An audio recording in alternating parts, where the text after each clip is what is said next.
Hello, this is Kathleen and Stefano at Stefano's Espresso Care.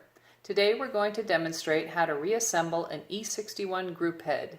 Note that this is what we refer to as a generic E-61 group, which is found on Isomac and other brands. There are slightly different versions, such as the Vibiemme. To keep this video moving quickly, we'll only thread the parts far enough to proceed to the next step. Before beginning, you should have already cleaned, descaled, and substituted worn parts with new ones after inspecting your valves and springs for wear. We are showing the reassembly with new parts. We like to start from the bottom at the discharge chamber. To begin, reposition the dispersion breaker, spring, plunger, and teflon gasket. The spring will give you some resistance. Then, on the middle section, reposition the spring seat, spring, valve with the closing gasket facing up, teflon gasket, and screw it together.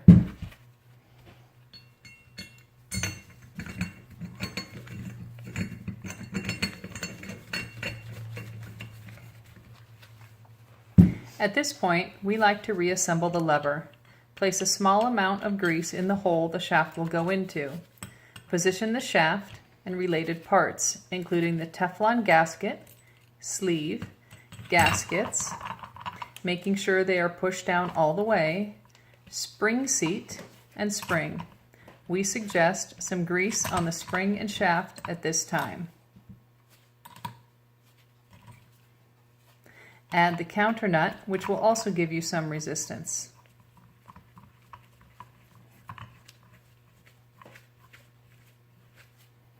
Position the lever handle temporarily to test that the shaft assembly moves freely and engages the lower assembly.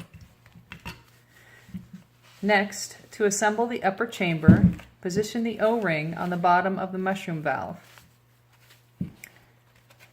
Position the valve in the hole, the spring, and the teflon gasket on the group head body.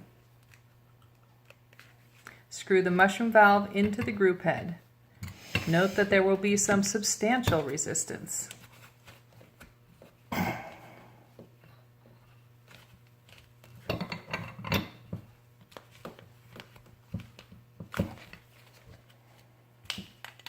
At the jugular chamber, position the screen, teflon gasket, and closing cap.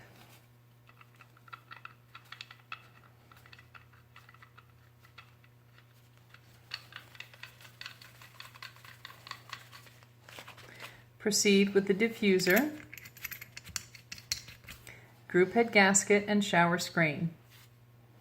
Note that the rounded edge always faces up. You can apply a small amount of grease to ease future removal. Thank you for watching, and parts are available at espressocare.com.